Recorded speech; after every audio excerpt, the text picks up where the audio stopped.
Rumors began as nothing more than whispers carried through the long echoing halls of Windsor Castle. It started with the night shift guards, men and women who had walked those corridors for years, claiming they knew every creak, every draft, every echo that danced through the ancient stone.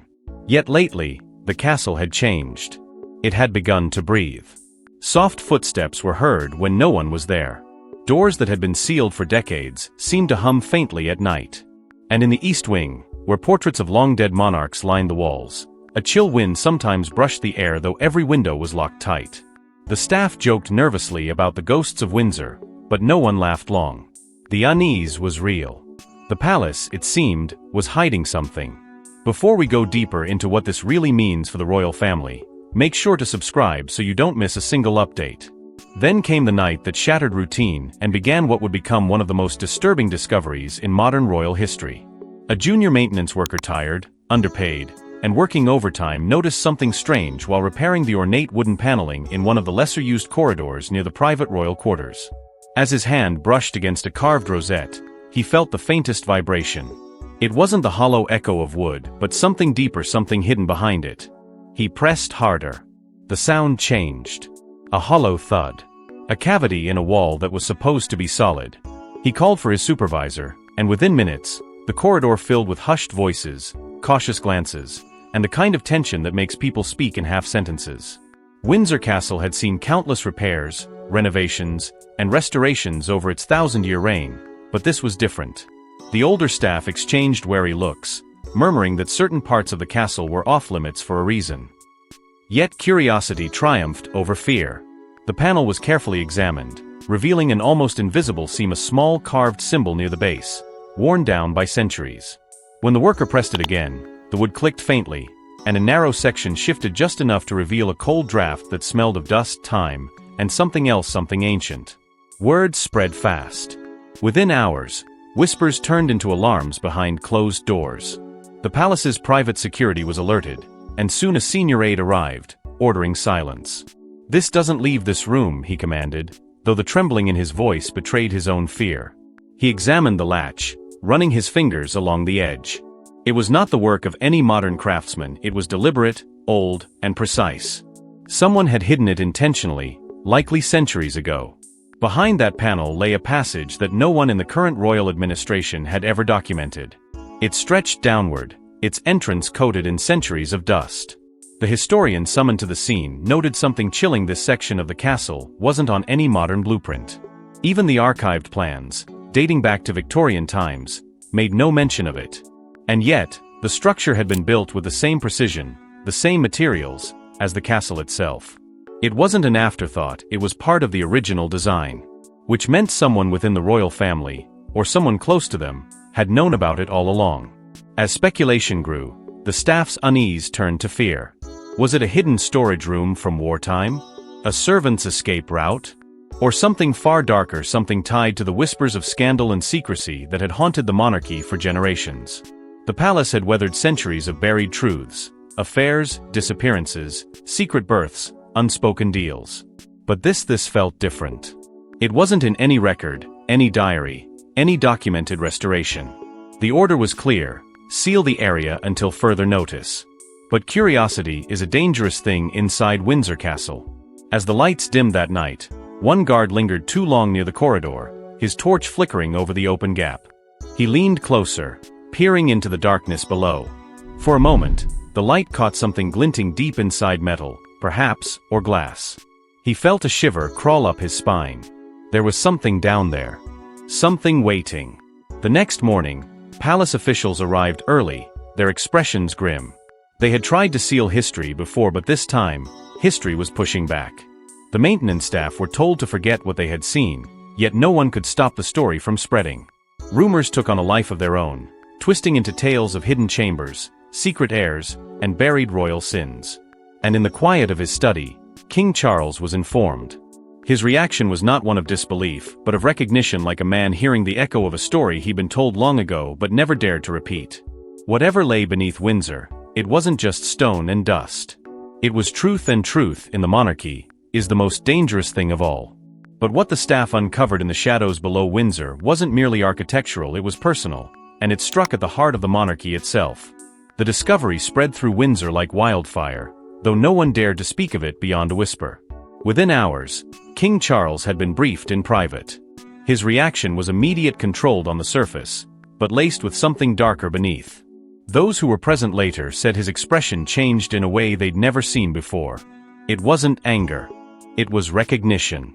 As though part of him had always feared this moment would come. "Seal the area," he ordered quietly. "And find me the blueprints." His words were calm, but his tone carried weight, an unspoken warning that what had been found must remain buried until he said otherwise. The castle, always alive with soft chatter and footsteps, fell eerily silent. Behind closed doors, senior aides began the hunt. They tore through the royal archives, summoning architectural historians, archivists, and engineers. Dust-covered maps and parchment scrolls from every century of Windsor's construction were brought out and unrolled across long tables.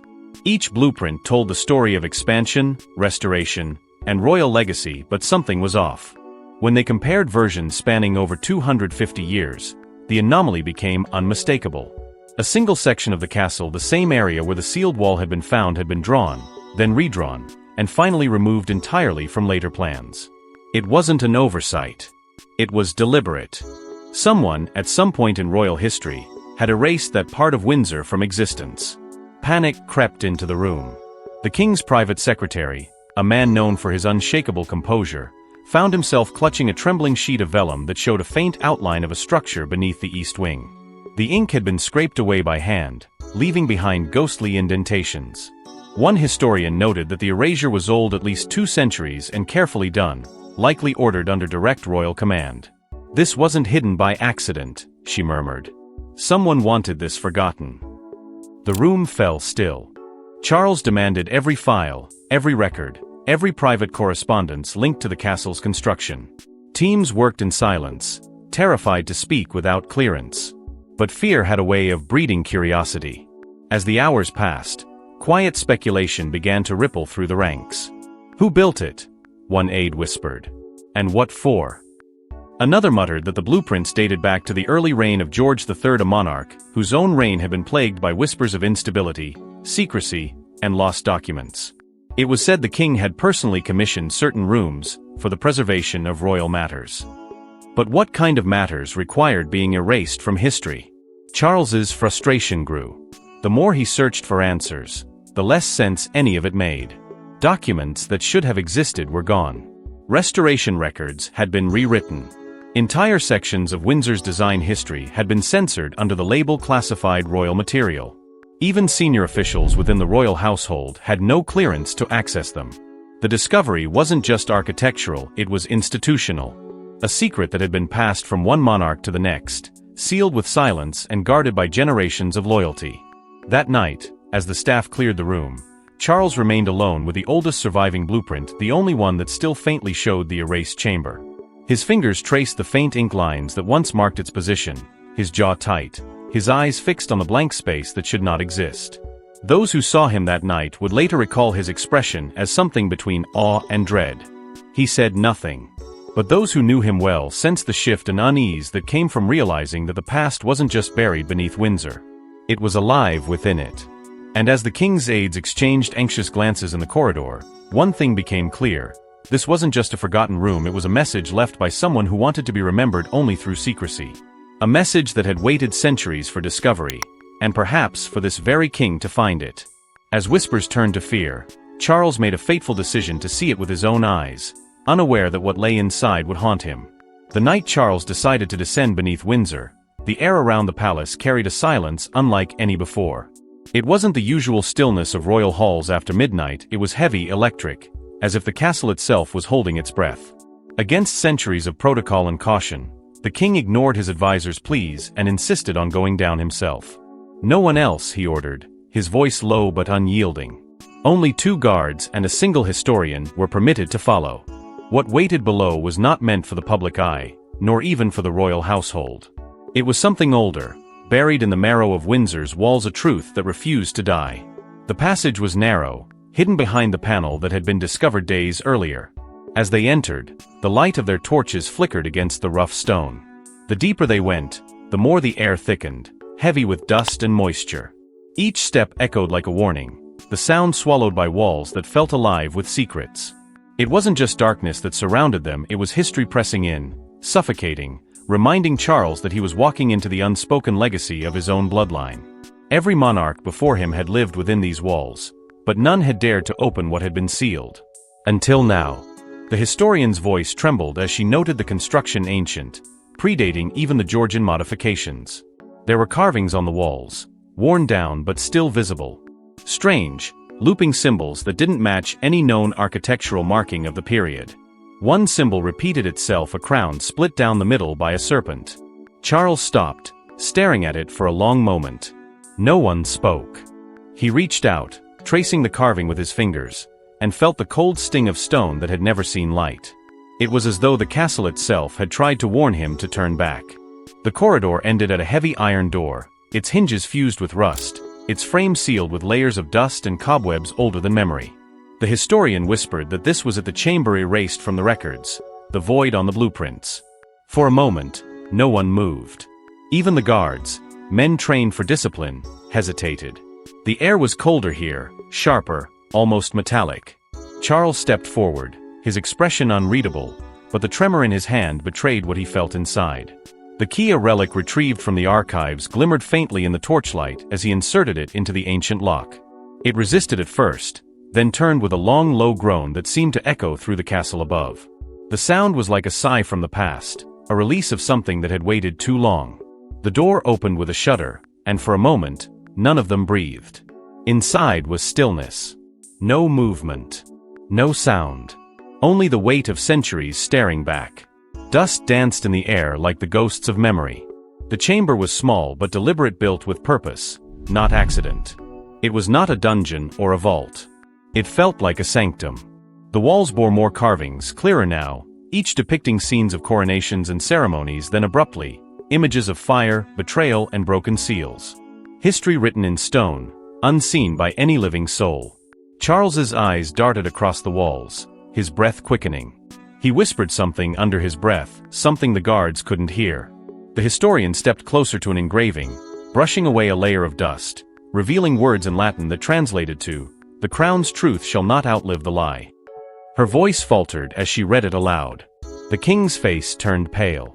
This was no mere architectural secret. This was intention. Design. Concealment written into the very foundation of the monarchy itself. The silence in the chamber grew unbearable. Even the torches seemed dimmer now. The air was thick, claustrophobic, as though the walls themselves disapproved of their intrusion. Charles stood in the center, motionless, caught between dread and revelation. The historian dared to ask what they should do next, but the king didn't answer. He simply looked toward the far end of the chamber, where the faint outline of another sealed structure was visible, something half-buried, waiting.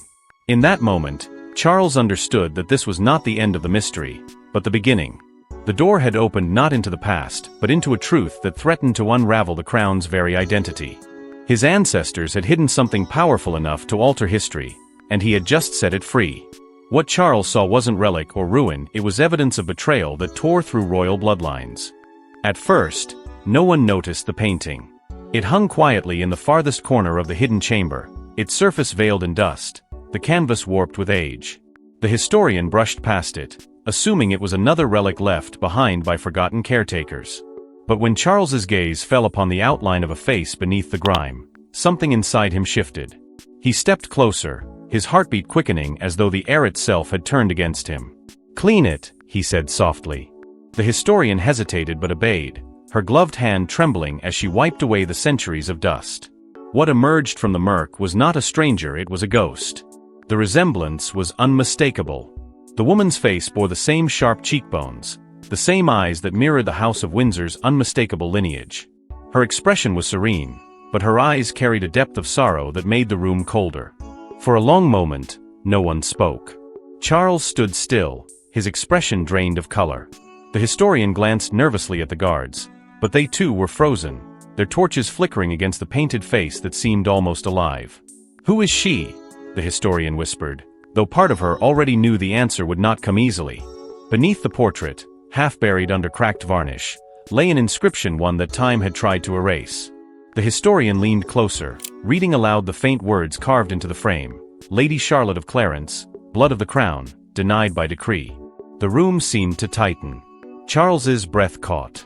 Clarence, an ancestral title long associated with scandal, exile, and secrecy. The historian quickly searched her memory, but found nothing. There was no record, no lineage, no mention of any Lady Charlotte tied to the royal bloodline. This woman, this ghost from the past, had been erased from every archive, every document, every trace of history. Charles's mind raced. He had studied royal history all his life. He knew every name, every scandal buried under polite denial. But this was different. The resemblance wasn't distant, it was direct. Her features weren't of some long-lost cousin or peripheral noble. She looked like family. He could see his grandmother's eyes, his mother's composure, even his own expression reflected faintly in the shape of her mouth. It was as if he was looking at an ancestor deliberately hidden away, someone meant never to be found. "This cannot be real," he murmured, his voice almost breaking.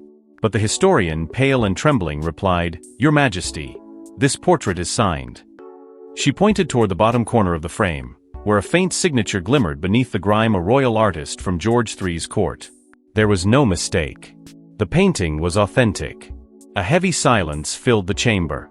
Charles took a step back, the weight of realization pressing against him. Why had this portrait been locked away? Why had her name been erased? The historian's voice quivered as she explained that certain archives from the late 18th century were missing entire volumes, gaps in genealogical records conveniently lost during a royal transition. Those absences had long been dismissed as errors of preservation. But now, staring at the face that should never have existed, they took on new meaning. Someone had not merely erased a woman from royal history, they had erased her bloodline. Charles said nothing. His face, though calm, betrayed the storm within. The historian dared to ask if he wanted the portrait removed, but the king only stared, lost somewhere between disbelief and recognition. The guards shifted uncomfortably, the weight of history pressing on every soul in the room. For Charles, it wasn't just about an unknown woman. It was about what her existence implied, that a rightful heir may once have been silenced, that royal legitimacy itself might rest on lies buried beneath Windsor's walls. As he turned from the portrait, his gaze lingered for a final moment on her eyes, haunting, sorrowful, almost pleading, as though they still sought justice centuries later. He could not shake the feeling that this discovery had found him, not the other way around. And though no one dared to speak it aloud, the realization settled in like a curse. Some truths, once uncovered, cannot be buried again. But the portrait was only the beginning. The room itself was a time capsule of deceit, waiting to expose the monarchy's darkest secret. The discovery of the portrait had left the room in uneasy silence, but it was the small, dust-covered chest beside it that drew Charles's attention next. It was modest in size, its hinges corroded with age, yet its seal thick, crimson wax stamped with the royal crest of George III remained unbroken. The historian hesitated, whispering that disturbing such an artifact without preservation was unwise. But Charles's eyes were fixed, his voice low and final. "Open it." The chest creaked, groaning against the weight of centuries, and when it finally gave way, the room filled with a dry scent of aged parchment and secrets too long entombed. Inside lay dozens of folded letters, bound by silk ribbons, their edges yellowed but astonishingly intact. Every one bore the same signature, the mark of Lord Edmund Hawthorne, a name buried in royal lore, a man once described as the king's most trusted advisor before vanishing mysteriously from history. Charles lifted the first letter carefully, the handwriting uneven, almost frantic. The wax cracked like brittle bone as he opened it, and with the first few lines, the chamber's silence deepened. The words were written with trembling urgency, not as correspondence but as confession. Hawthorne spoke of a matter the crown must never reveal, of affections that defied the decree of God and king alike. As Charles read, the meaning began to crystallize. These were not political documents, they were love letters. Not his ancestors to a queen, but to someone forbidden. The tone was desperate, raw, pleading for mercy. The historian's hands shook as she scanned the text beside him, realizing the implication. These letters chronicled an affair between a royal heir and a woman whose name was deliberately erased from every record. A woman who matched the likeness of Lady Charlotte of Clarence. Each page pulled Charles deeper into a truth that felt like betrayal.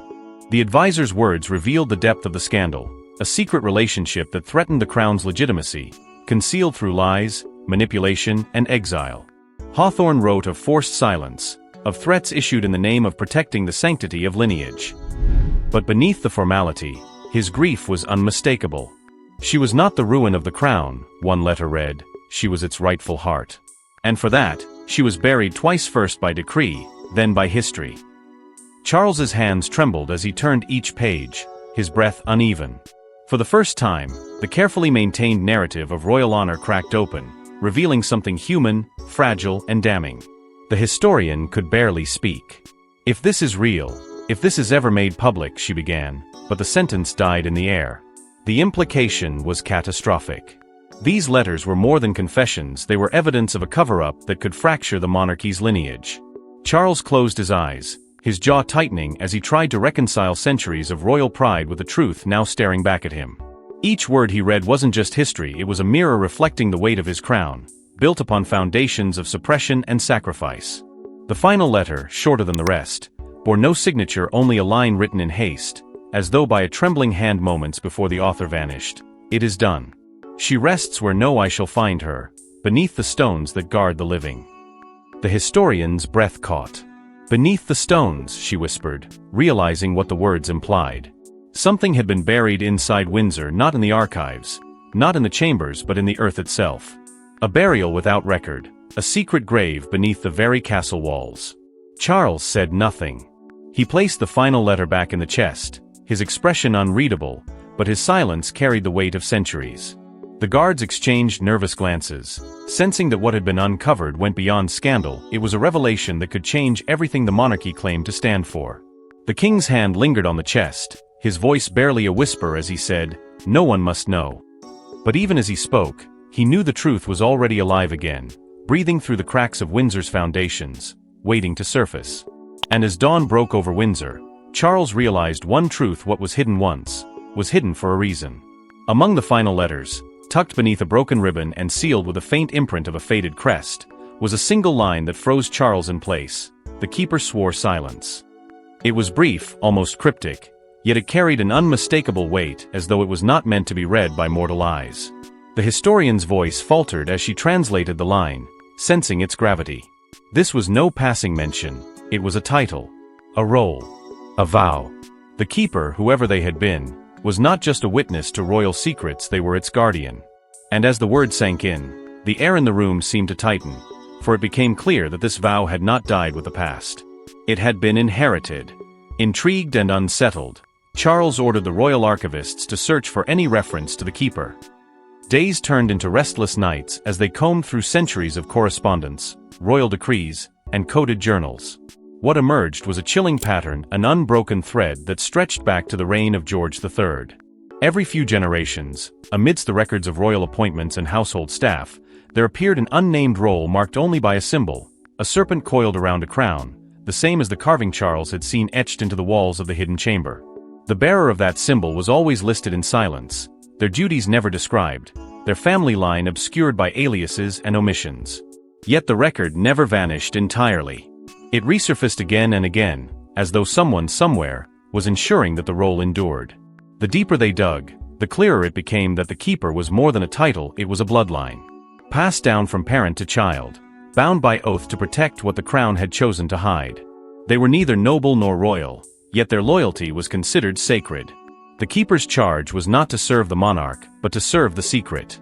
Each generation was sworn to safeguard the truth of the forbidden lineage and ensure the buried story of Lady Charlotte and the hidden chamber never reached the light of day. It was a silent war between history and duty, between truth and survival. Then came the discovery that changed everything. When historians cross-referenced the last known keeper's family name with palace employment records, one match appeared current, alive, and serving directly under the king himself. A senior aide, loyal, trusted, and ever-present in Charles's private affairs. The realization struck like lightning. It wasn't some distant bloodline lost to history, the keeper's descendant had been at the king's side all along. Charles, pale with disbelief, ordered an immediate private meeting. When the aide entered the study, the tension was suffocating. Charles did not speak at first. He simply placed the letter, the one mentioning the keeper, on the desk between them. "How long have you known?" he finally asked. The aide's expression did not change. There was no denial, no surprise, only resignation. "Since birth, Your Majesty," he replied quietly. "It was never mine to reveal." The words carried a haunting calm, as if they had been rehearsed for generations. Charles pressed further, his voice trembling with a mix of anger and curiosity. "What is it that your family protects? What have we buried that is so dangerous?" The aide's eyes lifted, meeting his. "The truth that built your crown," he said, almost whispering. "The one your ancestors chose to forget." The confession spilled out in fragments, stories passed through whispers, warnings etched into bloodlines. The aide spoke of a night 2 centuries ago when a royal scandal threatened to undo the monarchy. A pact was made, one that required silence, deceit, and a guardian to ensure the truth never resurfaced.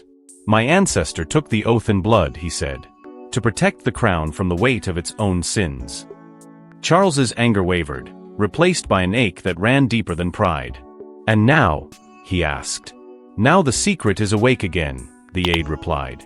"And some things, once disturbed, will not rest." Before Charles could respond, the aide added one final warning, his tone dark and steady. "You think you've uncovered the truth, but you've only opened the door. The past is not gone, Your Majesty, it waits."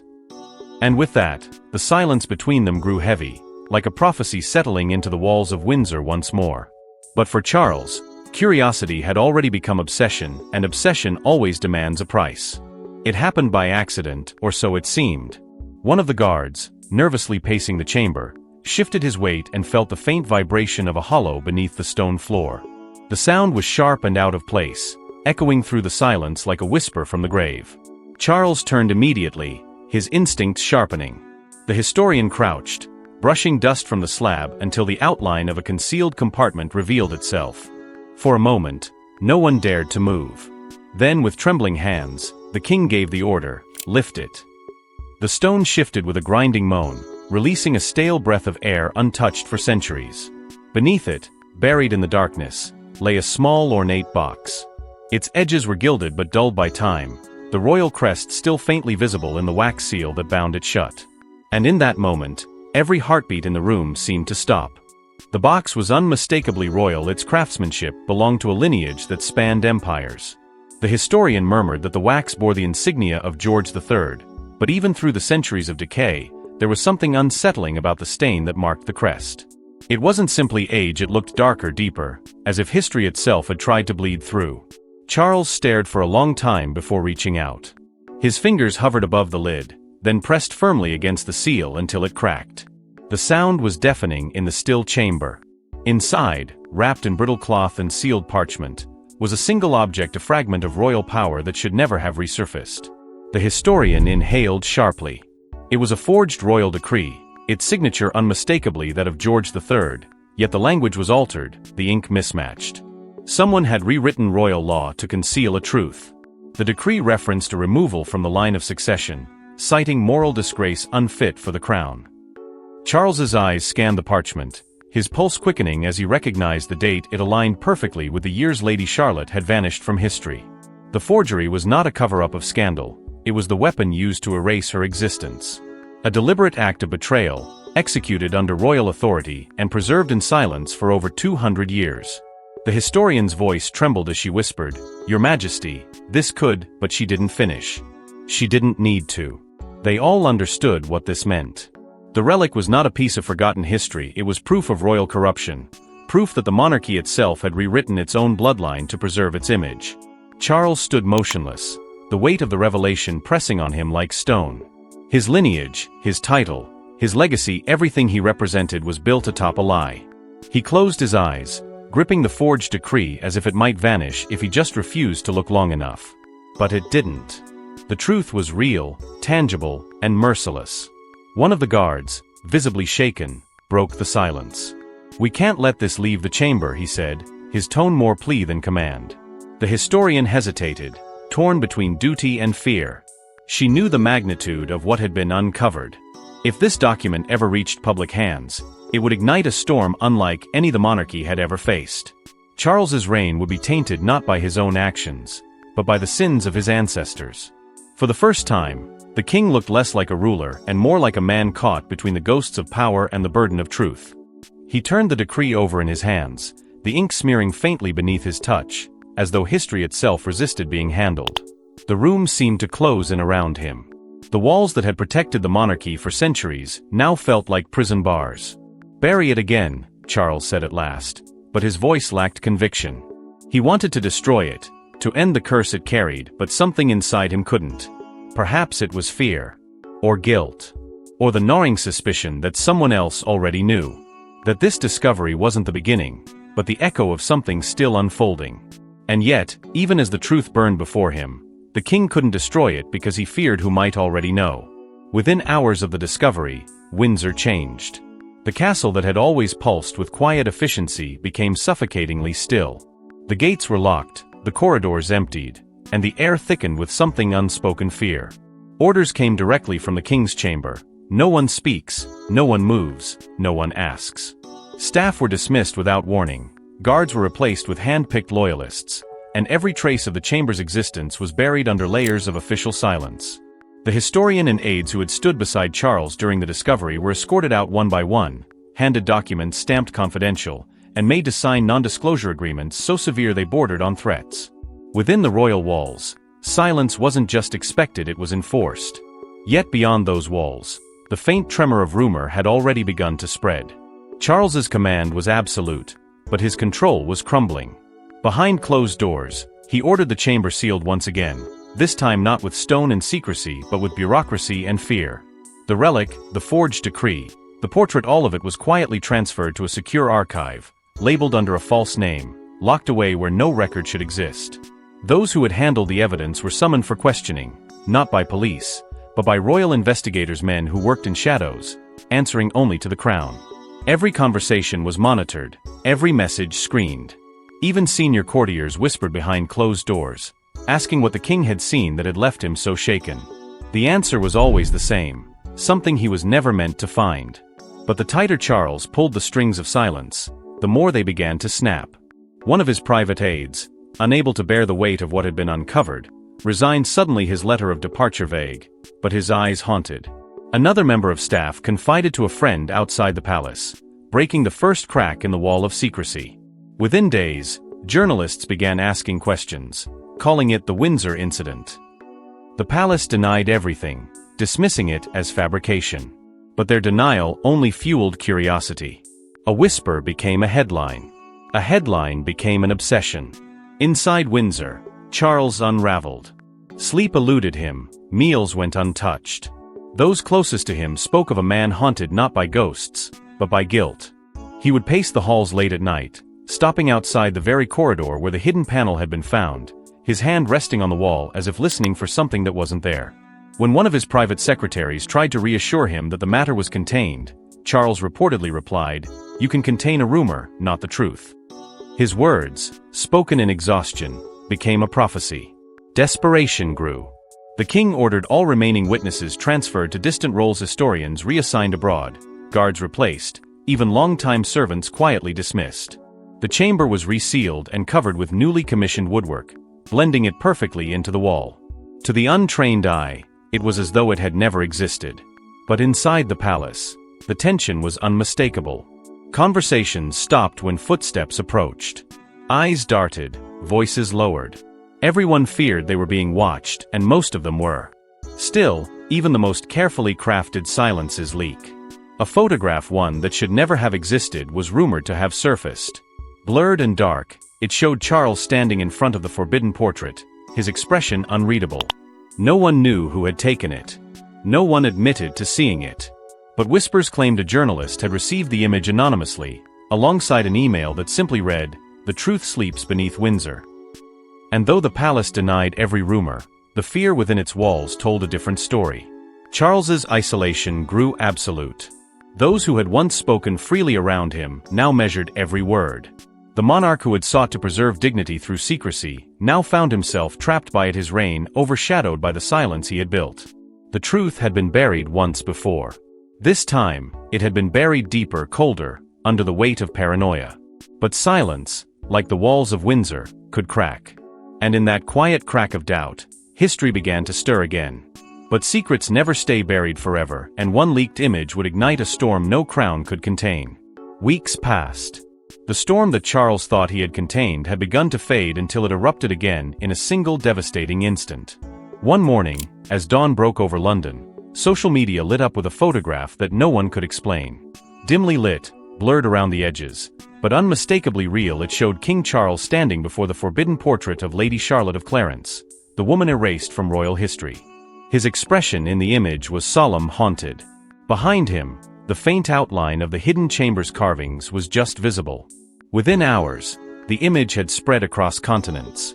News outlets scrambled for confirmation. Analysts debated whether it was authentic or digitally altered. But inside Buckingham Palace, no one needed proof. They knew it was real. The impact was immediate and merciless. Global headlines screamed of scandal. The hidden heir of Windsor. The forgotten bloodline.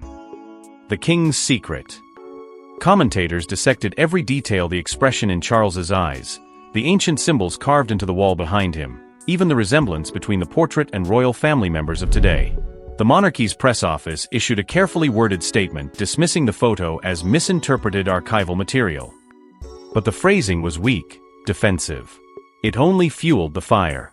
By evening, hashtags and headlines had transformed into global fascination, conspiracy, and outrage. For the public, it wasn't just a royal mystery, it was a reckoning.